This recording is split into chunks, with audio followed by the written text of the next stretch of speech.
La parole porte beaucoup de fruits. Nous avons besoin d'une bonne terre ce matin pour la parole de Dieu. Là où tu es, là où tu vas écouter, sache que la parole de Dieu, elle est la vérité. Voilà Dieu. Mais bien aimé, nous allons continuer à parler sur ce sujet très important. Le sujet très important, c'est le pardon. Pourquoi le pardon? Christ nous a donné un exemple du pardon. Nous étions auparavant. Si Christ nous a pas pardonné, nous serons l'homme le plus malheureux au monde. Mais nous avons reçu le pardon de Dieu. Quelque chose de très important.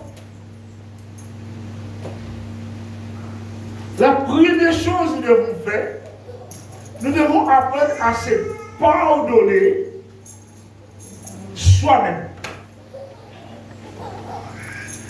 La première chose que nous devons faire, c'est de pardonner soi-même. Ça veut dire quoi? C'est pardonner à soi-même.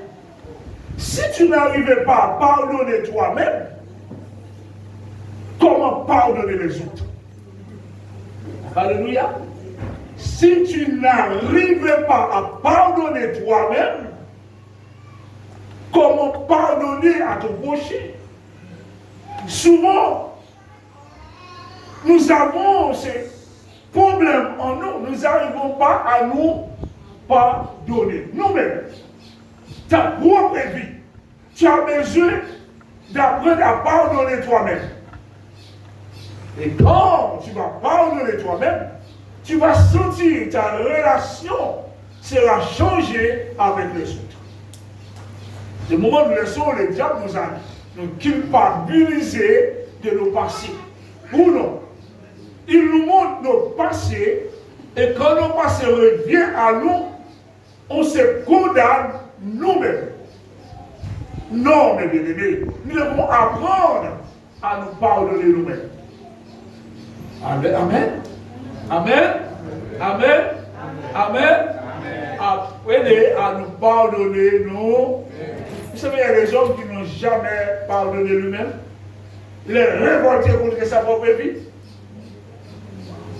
Pourquoi c'est ça? Pourquoi c'est moi? Pourquoi est-ce ça? Oh non, mais tu es venu au Seigneur. Si quelqu'un est en Christ, il est une nouvelle créature. Les choses anciennes sont. C'est là le pardon de soi-même.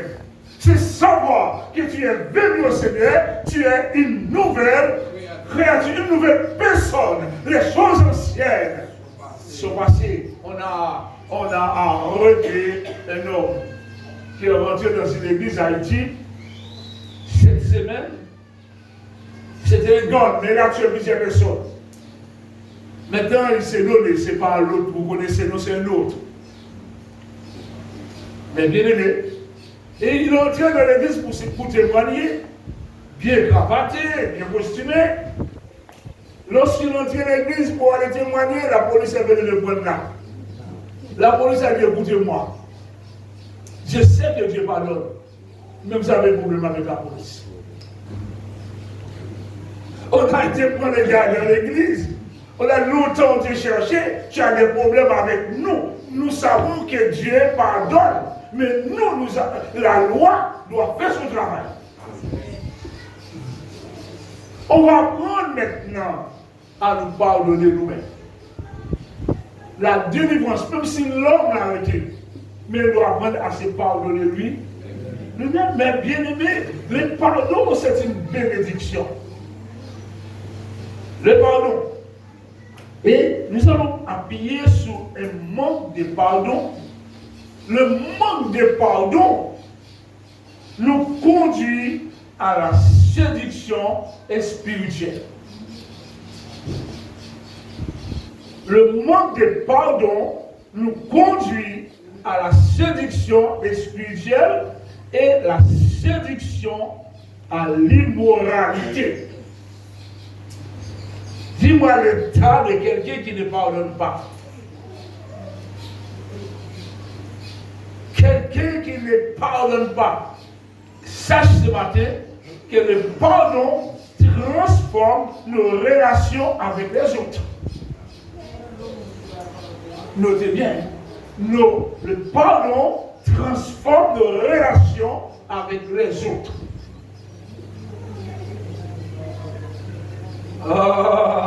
Mais tout à l'heure, on va parler du pardon. Les conséquences de la séduction à la moralité, il y a les conséquences du manque de pardon et la séparation avec le Seigneur. Quand on ne pardonne pas, il y a une séparation entre Dieu et nous-mêmes.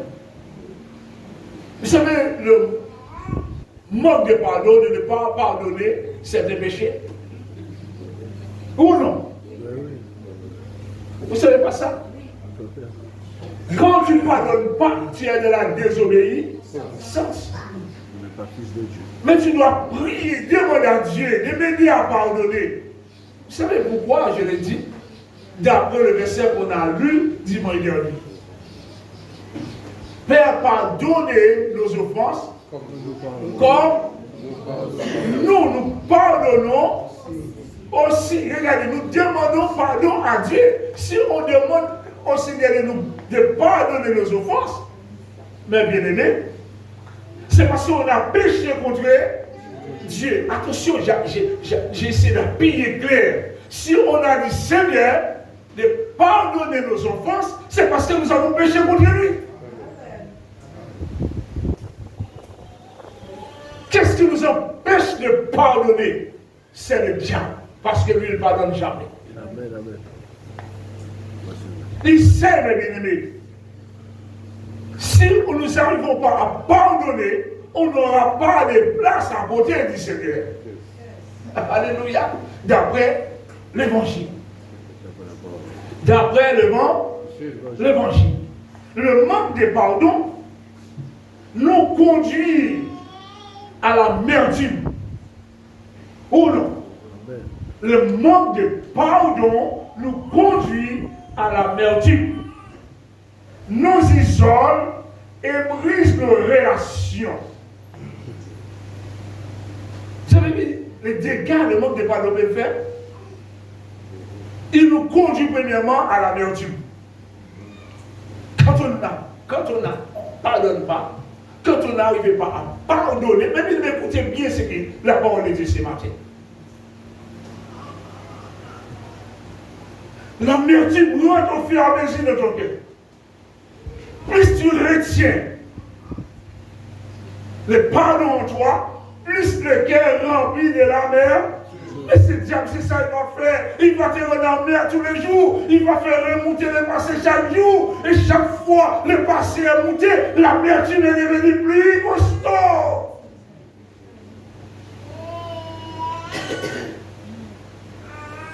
Quand l'amertume est devenue plus grande dans ton esprit, dans ton estomac, et moment ça peut t'étouffer. Tu commences à isoler les autres. Tu vas plus loin de celui que tu devais pardonner. Tu ne voulais même pas parler de lui. Tu ne voulais pas approcher parce que l'amertume est en train de t'étouffer. Et si le Seigneur vient, si le Seigneur vient te chercher, c'est vrai. Isoler et briser nos relations, le manque de pardon. Il nous pousse à nous replier sur nous-mêmes. Vous savez, mes pasteurs, comment ça s'est fait? Je mens ou bien la Bible ment? Le manque de pardon nous pousse à se plier sur nous-mêmes. On essaie de se fermer pour ne pas voir l'autre. On va partir vite pour ne pas dire bonjour. Quand tu passes dans la rue, l'autre vient à droite, toi tu viens à droite à côté, tes yeux tombés à 1 kilomètre, tu viens à côté de toi, tu fais arbitre pour traverser de l'autre côté. Quelle grâce Vous savez, l'évangile, c'est une grâce pour moi. L'évangile, c'est une bénédiction. La volonté de Dieu, que nous soyons dans le ciel de gloire. Vous savez, mes bien-aimés, l'homme qui s'est pardonné, il est fort. Amen. Alléluia. L'homme qui s'est pardonné, il est fort. C'est le plus fort qui va demander pardon. Amen. L'autre qui retire l'amertume, c'est parce qu'il est faible. Il se montre qu'il est fort. L'amertume, il parle, le gars, il a oublié ce que Dieu a dit. Celui qui s'abaissera. Alléluia. Il a oublié. C'est celui qui s'abaisse qui sera relevé. Mais celui qui se montre toujours, il est.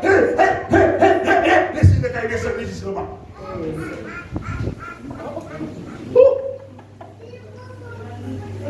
Paul. Cadeau, mon Dieu.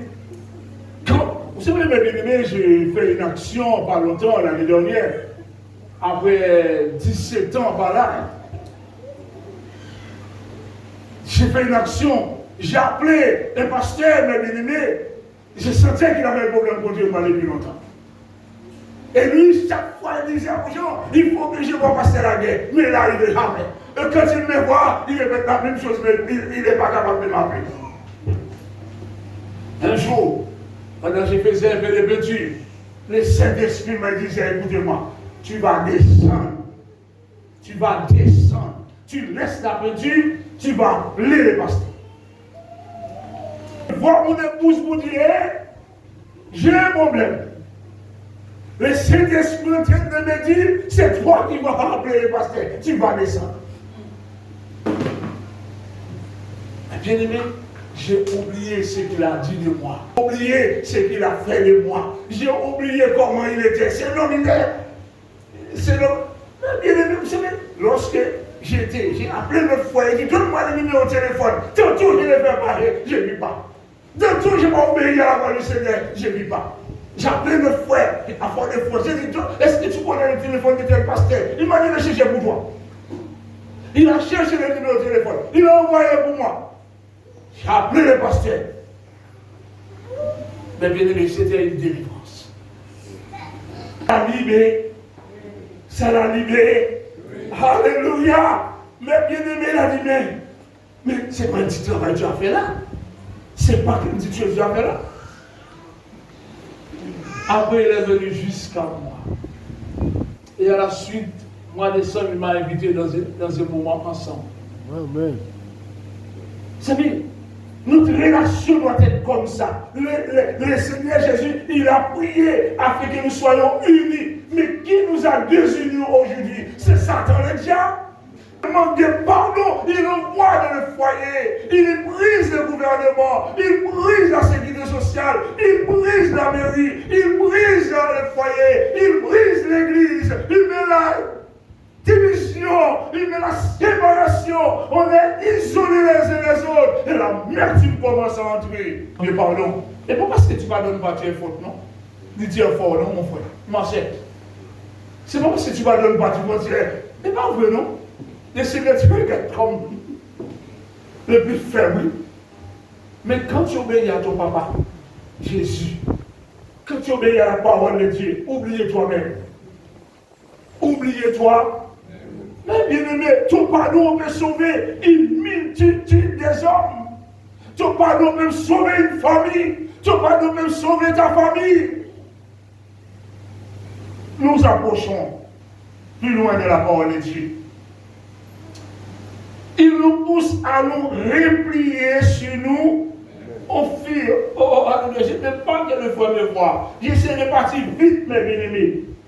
J'essaie de partir vite. Quand je le rencontrais, pour le passer rencontrer, je suis déjà devant la porte.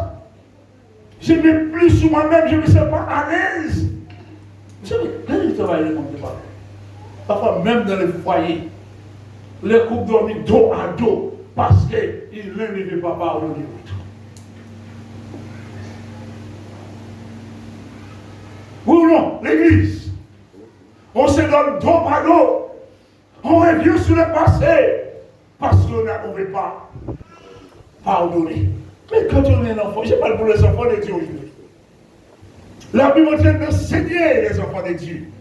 Si nous voulons voir la gloire de Dieu, quelque chose nous devons faire, c'est descendre de la prière, demander à Dieu de nous aider, de nous montrer, de nous apprendre à pardonner les ennemis. Amen. Amen. Amen. Amen. Oh, alléluia. La Bible nous dit, c'est vrai, c'est vrai.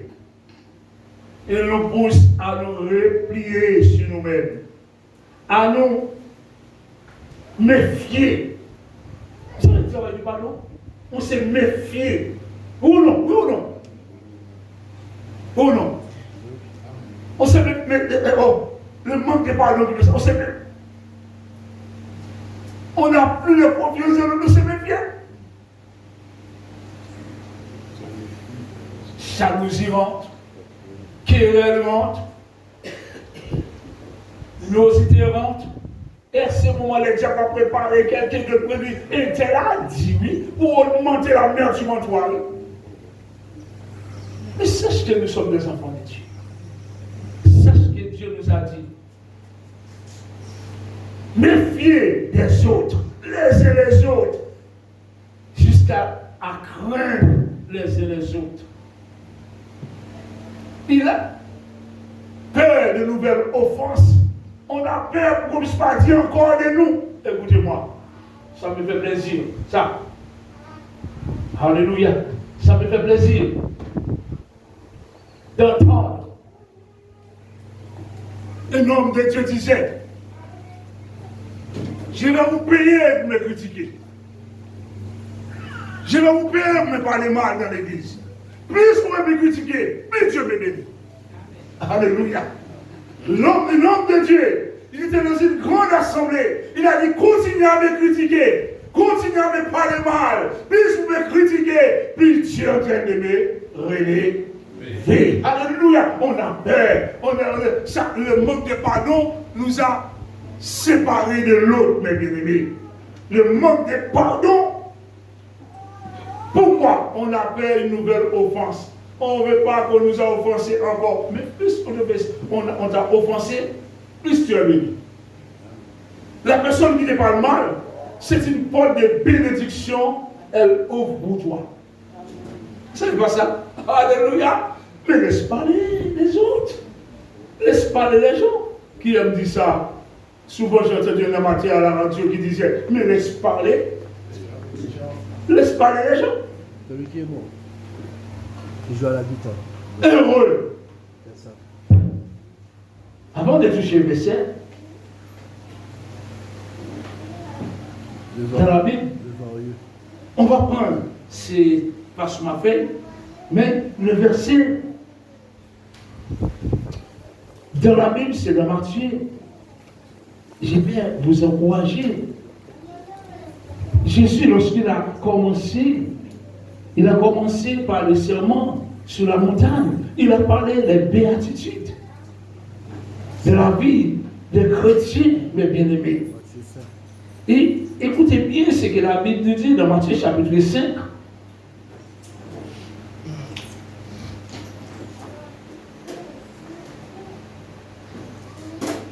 Dans le verset 10. Matthieu chapitre 5, verset 10. Heureux ceux qui sont persécutés pour la justice, car le royaume des cieux est arrivé. Écoutez bien, mes bien-aimés. Il parle pour les chrétiens. Les chrétiens qui ont persécuté, ont dit mal de nous, mais nous devons être heureux. Nous ne devons pas être malheureux. Mais Jésus n'est pas n'importe qui. Il ne parle pas en vain. Et le verset 11, qu'est-ce qu'il nous dit? Heureux serez-vous à l'église. Lisez avec moi. Lorsqu'on vous outragera, qu'on vous persécutera, on dira faussement de vous toutes sortes de mal à cause de moi. Le verset 12 nous dit. Réjouissez-vous. Écoutez, pleurez. Réjouissez-vous. Pleurez. Réjouissez-vous. Lamentez. Réjouissez-vous. Abandonnez. Réjouissez-vous. Réjouissez-vous. Et soyez de la détresse. Content, réjoui, alléluia, parce qu'on t'a critiqué. Vous savez, lorsqu'on est les sels de la terre, on n'a pas perdu du poisson. Lorsqu'on est sel de la terre, on n'a pas perdu. C'est bien notre père, oui. Parce que Dieu nous savent de l'attaquer nous, nous ne pas sel. Alléluia. Poisson, père nous, parce que nous chenel, nous allons mettre sel là-dedans. Parce que nous sommes le sel de la terre. Alléluia. Le sel de la terre, pas père poisson. Le sel de la terre, pas père viande. La Bible nous dit, réjouissez-vous et soyez dans la grâce. Parce que votre récompense. Qui nous donnera la récompense? Jésus-Christ de Nazareth. Parce que notre récompense sera où? Dans les cieux. Car c'est ainsi qu'on a persécuté les prophètes, les enfants des Dieu qui étaient là avant. On n'a pas le mal d'eux, mais il s'est réjoui dans le Seigneur. L'Église, voilà. Et la Bible nous déclare dans 1 Jean 2, verset 11. La Bible nous déclare dans 1 Jean 2, verset 11. Alléluia. Qu'est-ce que la Bible nous déclare? Mais celui qui est son frère est dans les ténèbres. Je n'ai pas entendu, mon frère. L'Église n'a pas entendu. Mais Celui qui est son frère est dans les ténèbres. Quelqu'un qui est dans les ténèbres, vous ne voyez pas, non? Même s'il a des yeux, avec lui. Quelqu'un qui est dans les ténèbres, il a des yeux, il le voit. Oh, alléluia. Et pourtant, il habite de sa main. Il chantait, il parlait. Mais Dieu voit ce qu'il avait bien là. C'est la parole de Dieu. Mais celui qui a dit, son frère, sa soeur, est de les ténèbres. Il marche. Il va répéter tout le temps, il m'a fait ça. Il m'a fait ça. Il m'a fait ça. Parce qu'il est dans les ténèbres. Alléluia, Dieu est grand. Et il sait où il va. Tellement la merde va côté. Parce que les ténèbres ont aveuglé ses yeux. Mais bien aimé, regardez. Comment la Bible dit? Celui qui est son frère est dans les ténèbres. Il ne parle pas seulement pour les chrétiens, non. Il parle pour tous. Pasteur, évangéliste, docteur. Quel que soit l'homme, il parle pour l'Église. Je ne fais pas exception de sa parole. Il parle pour tous. C'est lui qui est son frère de l'éternel. J'ai fini. Même si tu es homme de Dieu, même si tu es pasteur, même si tu es ancien, même si tu es évêque. Alléluia. Depuis que tu es ton frère, tu es dans les ténèbres. Ou non, mes bien-aimés? Ou non? Amen. Est-ce que l'Éternel est méchant? Non. Dans Marc chapitre 6, verset 17. Encore, qu'est-ce qu'il a dit? Marc chapitre 6, verset 17. Mais bien aimé, regardez le manque de pardon, là ça peut arriver. On va lire le verset 17 jusqu'au verset 29, la lecture. Car Hérode lui-même avait fait arrêter Jean. Il avait fait lier en prison. Hérode était roi. Quelle belle histoire. Il avait fait lier en prison. Il a jeté Jean de la vie à cause d'Hérodias, femme de Philippe, son frère. Il y a une histoire de la famille. Souvent, le Seigneur, il prend les choses terre, il nous montre une histoire de la famille. Femme de Philippe, son frère, parce qu'il l'avait épousé. Le verset 18. Et que Jean lui disait, n'était pas permis d'avoir la femme de ton frère. Est-ce que c'est mauvais ce qu'il a dit? Est-ce que c'est mauvais ce qu'il a dit? Il a pris la femme de son De son frère. Jean nous dit non, c'est pas bon de faire ça.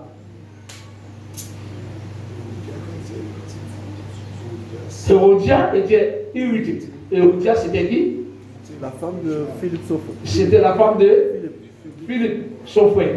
Hérodia, c'est pas lui qui était, mais la femme est irritée. Il y a un problème. Femme, calme-toi. La femme est irritée contre Jean et voulait le faire mourir. La Bible nous dit, mais elle ne le pouvait pas, car Hérode craignait Jean. Jean, c'était pas n'importe Jean le Baptiste n'était pas n'importe qui. Alléluia. Hérode savait que Jean était un homme de Dieu. Alléluia. Et Hérode avait la crainte de Jean, parce que le son du Saint-Esprit habitait dans Jean. Quand on est homme de Dieu, nous devons dire la vérité, même si on met une corde de nos coups. Dis la vérité. C'est l'amour dit la vérité. Si l'amour ne dit pas la vérité, c'est parce que c'est pas l'amour, c'est hypocrisie. Je préfère dire la vérité devant vous, au lieu d'être hypocrite derrière ton dos. Qu'est-ce que vous préférez? Dire la vérité ou être hypocrite derrière ton dos? Mais elle ne pouvait pas, car Hérode craignait Jean. Le connaissait pour un homme juste et saint. Jean était un homme juste et saint. Hérode voit ça en nous. Quel témoignage? Quel témoignage quand tu es un homme de Dieu? On doit voir que tu es un homme injuste et saint. Tu as une bouche propre. Alléluia. Tu ne fais pas de reproches. Tu n'es pas un homme méchant. Et le protéger. Et après l'avoir entendu, il était souvent perplexe à l'écouter avec plaisir. Alléluia. Ça fait du bien de faire ça. Mais Hérodia, on est où? On est dans quel verset? 21 plus grand. Cependant, un jour propice arriva. Il y a des jours propices de la vie de l'homme. Lorsque Hérode, à l'anniversaire de sa naissance, le roi, donna un festin à ses grands, aux chefs militaires et les rois et aux principaux de la Galilée. Alléluia. Le roi qui va fêter son anniversaire. Quelle histoire. Quand Dieu regarde ce qui se passe sur la terre. Le verset 22 nous dit, la fille de Hérodia, c'était la femme de Philippe, qui a accepté de coucher avec son frère. Son bon, entrée de la salle, la femme de Hérodia entrait de la salle. Elle dansa. Vous avez vu que l'église en dormit. La fille d'Hérodia entra dans la salle. Elle dansa. Elle était une belle femme. Elle savait danser. Je ne sais pas si c'était les robes de Madinina qu'il avait sur elle. Je ne sais pas si c'est les robes de Madikena. Il avait sur elle. Vous savez, les Guadeloupéens, quand ils s'habillent en mariage, comment ils tournent, je ne sais pas comment ils sont tournés, mais ces femmes dansaient. Alléluia. Et tellement elle dansait bien, la femme. Et plus à Hérode, ça touchait les cœurs d'Hérode. L'homme fait lui-même l'ennemi. Hérode, le roi. Lorsqu'il a vu la jeune fille danser, la danse de cette jeune fille a charmé le roi.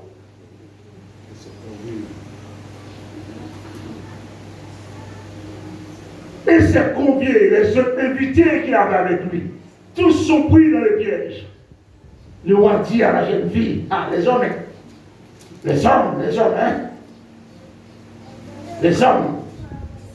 Ça me fait penser à un coq qui tourne après d'une poule.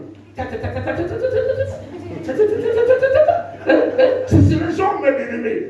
Mes bien-aimés, allons vivre l'évangile. Même ces bons vieux, même les invités, le roi dit à la jeune fille, alléluia, tu as bien versé. Oh, moi, voilà bien là. Puisque tu es jolie, demande-moi ce que tu voudras. Ça, c'est la parole du nom. Demande-moi ce que beaucoup il est roi.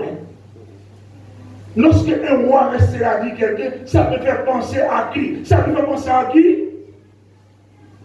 De la Bible? Ça peut faire penser à qui? À Salomon? Oh, mais bien aimé, l'Éternel dit à Salomon de demander ce qu'il vous. Mais bien aimé, n'oubliez pas ça. Et roi dit la même chose à la fille. Demandez pour le grand royaume, la richesse, il pense pour la roi. Et je te le donnerai. Si l'homme a fait une promesse, il ajouta avec serment encore, il ne sait pas les sérieusement, mais bien aimé, même si il n'a parlé par hypocrisie, même s'il fait manière qu'il plaît, il s'est craché dans son nez, dans ses yeux, pour tromper la femme. Et l'homme qui est là, ce que tu me demanderas, je te le donnerai. Puis, c'est là, même la moitié de mon royaume. Et donc, sorti, vous savez, ça a touché la jeune fille. Belle parole, les hommes de parole. Elle est troublée par cette parole, la moitié de mon royaume.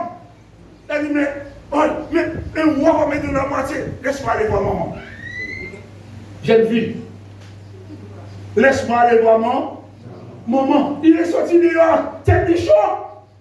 Roi promet dire mariage. Non, la moitié du royaume. Elle est sortie dehors. Vous savez, la Bible nous dit, et sa mère répondit. Elle dit à sa mère, qui demanderai-je? Et sa mère répondit, tu vas lui demander la tête des Jean-Baptiste. Pourquoi il a demandé sa mère a dit, tu vas lui demander la tête de Jean-Baptiste? La haine, le manque de pardon. Parce que Jean-Baptiste a dit que ce n'était pas bon de coucher avec ton beau-frère. Parce que Jean avait dit, c'est pas bon ce que tu as fait. Elle n'a pas pardonné Jean. Regardez là, la haine est arrivée. Tu demandes la tête de monsieur. Quand on ne pardonne pas, les diables entrent en nous. Quand on ne pardonne pas, les démons nous envahissent. Alléluia. Regardez là, c'est arrivé, mes bien-aimés. Jusqu'à ce qu'elle a demandé la tête de Jean-Baptiste. Quelle haine. Et puis, on a bien précisé la femme de Odian.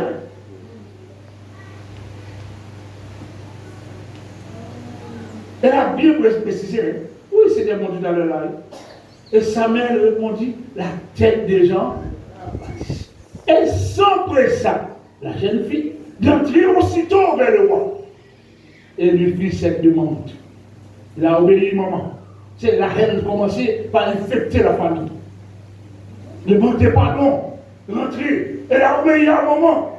Mais quand on a un problème, résoudre les problèmes, ce n'est pas la peine de raconter les problèmes à c'est lui ça de la famille. Cherche à régler les problèmes, ça c'est la sagesse.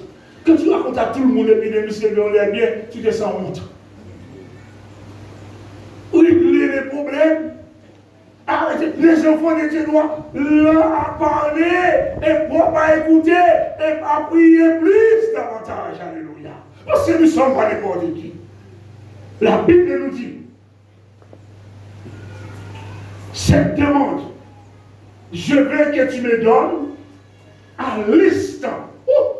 La jeune fille qui a demandé ça au roi, j'ai vu avec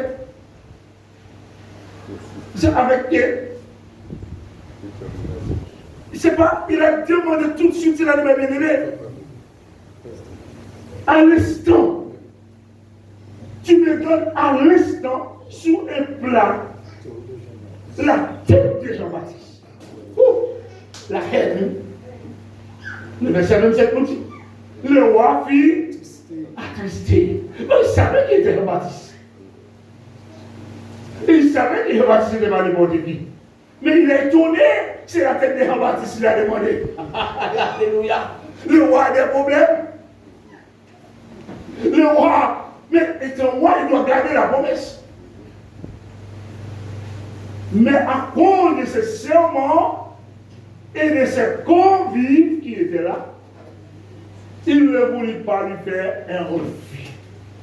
Bien aimé, il a envoyé sous les champs un garde avec ordre d'apporter pour lui la tête de Jean-Baptiste. On a coupé la tête de Jean-Baptiste à cause du manque de pardon. Bien aimé, combien Dieu veut nous apprendre une bonne leçon. Regardez là, un manque de pardon peut arriver. Quand l'amertume est entrée dans nos cœurs, quand l'amertume est entrée dans notre vie, on peut prêcher, mais tu prêches pour toi-même. Tu peux témoigner, mais si le manque de pardon, quel message tu vas donner? Mais bien aimé, le manque de pardon, c'est la destruction du diable. Ou non? Le manque de pardon, c'est la destruction du diable. Dans Éphésiens, c'est là je vais aller vers la fin. Dans Éphésiens 4, verset 30 à 32, regardez ce que la Bible nous dit. Oh, alléluia. N'attristez pas le Saint-Esprit de Dieu par lequel vous avez été scellés. Quand tu ne pardonnes pas, le Saint-Esprit est attristé en toi. Oh, je vais dire moi alléluia pour moi-même. Je vais dire amen pour moi-même. Amen. L'église, si vous dites pas amen, je vais le dire pour moi-même. Amen. La Bible nous dit, n'attristez pas le Saint-Esprit. Mais ce n'est pas un homme qu'on a attristé que tu ne pardonnes pas. C'est qu'on a attristé. Dieu lui-même. Moi, mon travail, c'est de prêcher l'évangile. Mais c'est Dieu qui vous a attristé. N'attristez pas le Saint-Esprit de Dieu par lequel vous avez été scellés pour le jour de la rédemption. Mais quand tu ne pardonnes pas, le Saint-Esprit est attristé. Que toute amertume, toute animosité, toute colère, toute clameur. Vous savez, clameur, c'est la colère, c'est quoi? Vous savez que la colère, c'est quoi? Amertume, c'est quoi? Clameur. Toute clameur. On a pour rien du tout. On est déjà excité, on lève la voix. Un chrétien doit avoir le bon sens de la douceur. Même si tu entends cela, ne soyez pas un clameur. Ne t'excitez pas. Seigneur, c'est comme ça, je vais dans la prière. Je parle de la vie chrétienne, mais qui est pratique. Quand on a bien compris l'évangile, qui est toute clameur, même les hommes sont clameurs aussi, pas seulement les femmes, non? Tu parles avec l'homme de la chambre, la réponse est juste sur la véranda. Et de la chambre, tu as parlé. Il va te répondre où sur la véranda, où fait tous les voisins entendre. Le Seigneur dit non, non, non, mes enfants. N'attistez pas le Saint-Esprit. Toute calomnie, arrêtez de calomnier les autres. Et toute espèce de méchanceté doit disparaître au milieu des enfants de Dieu. Si c'est là, il y a un problème, mes bien-aimés. Si de la vie, même si tu chantes, même si tu prêches, si tu ne pardonnes pas, tu pêches contre la parole de Dieu. Si tu es forte, pardonnez. Mais laisse-moi vous dire quelque chose. Le seul remède pour le manque de pardon, le seul médicament pour le manque de pardon, il y a un médicament. Hein? Alléluia. Le seul médicament pour le manque de pardon ce matin, c'est la réconciliation. Répète avec moi. Le seul remède pour le manque de pardon, c'est quoi? La réconciliation. Le seul remède pour le manque de pardon, c'est quoi? La réconciliation. Si vous fâchez contre passer la guerre, vous fâchez contre le Seigneur. Mais les passer la guerre veut que tu rentres dans le ciel. Il veut que tu sois sauvé. Les passer la guerre ne veut pas partir. Et puis de te voir laisser à terre. Il dit Seigneur, j'ai travaillé en vain. Mais j'ai oublié de te dire la vérité. Le seul remède pour le manque de pardon, c'est là. Ne dis pas, tu n'as jamais entendu cela. Ne dis pas, le pasteur Mohamed dit cela. Le seul remède contre le péché, le manque de pardon, c'est la réconciliation. Ah Dieu, pendant 2 minutes encore, je vais terminer. Que des serviteurs ont perdu l'onction. Tant de serviteurs ont perdu l'onction de Dieu, l'onction de cet esprit dans le ministère, à cause du manque de pardon. Les hommes de Dieu. Vous savez, ce n'est pas difficile de voir. Quand un homme, il a perdu l'onction, il a perdu la puissance de Dieu, quand il ne pardonne pas, vous savez qui place, il prenait l'église? Derrière dans le fond. Il commence à sauter chaise en chaise. Pour ne pas pardonner, même les hommes de Dieu, oh, encore même, plus encore pour les hommes de Dieu, quand ils ne pardonnent pas, quand ils prêchent, on sent qu'il y a un problème dans le message. Si on a le discernement, on va voir qu'il y a un problème. Celui qui connaît la parole, il va sentir qu'il y a un problème, il y a quelque chose qui ne va pas. Il ne va pas prêcher selon l'Esprit de Dieu, mais il va prêcher avec sa chair, parce qu'il y a un manque de pardon en lui. Je ne suis pas là pour prêcher religion, ni l'église, tel, non. Je parle ce que la Bible nous dit. Mais bien aimé, content ou fâché, le Saint-Esprit, il a attesté.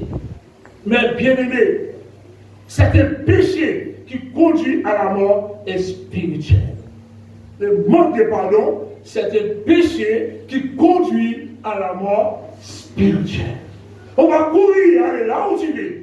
Tu fais l'église sur l'église. Tu vas partir avec ce même péché si tu n'as pas pardonné. Tu vas aller en Afrique. Tu vas aller au Brésil. Tu vas aller en métropole. Ton message sera un message rempli d'amertume. Tu vas prêcher, tantôt tu n'as pas pardonné. David disait, Seigneur, apprends-moi à pardonner. Je sais que le pardon se trouve auprès d'eux. Alléluia. Qui dit ce matin, Seigneur, le pardon se trouve auprès de toi. Apprends-moi à pardonner. Lève-toi seulement. Dis, Seigneur, apprends-moi à pardonner. Réconciliez-vous maintenant. C'est le problème entre nous-mêmes. Mais bien aimé, si nous voulons voir une église puissante, si nous voulons un foyer béni, apprendre à réconcilier. Alléluia. Alléluia. Gloire à Dieu. Amen. Amen. Je vais dire Amen pour moi-même. Amen. Je vais dire Amen pour moi-même. Est-ce que la parole de Dieu c'est la vérité? Amen. C'est la parole blesse, mais elle guérit. C'est pour cela qu'il a porté la solution. Le seul remède, c'est là. Parce que nous avons reçu le ministère de la réconciliation. Il n'y a pas tout médicament pour le manque de pardon. C'est la réconciliation. Commencez à le faire. Vous allez voir la gloire de Dieu. Peut-être que pasteur, c'est mon dernier message. Il est midi 28. Il ne sait pas si ma mission ne va pas faire pendant 2 heures, pendant 1 temps. Même avant même de partir, si l'heure de mon départ est arrivée, le Seigneur ne va même pas me laisser arriver devant la porte là. Ça va faire avec des hommes. Vous savez ça, mes bien-aimés? Mais n'oubliez jamais, le pasteur prêche, le seul médicament pour le pardon, c'est la réconciliation. Répétez avec moi. Le seul médicament. C'est la réconciliation. Encore l'église, tous ensemble dans le prière. Le seul médicament pour le pardon, c'est la réconciliation. Éternel Dieu Tout-Puissant.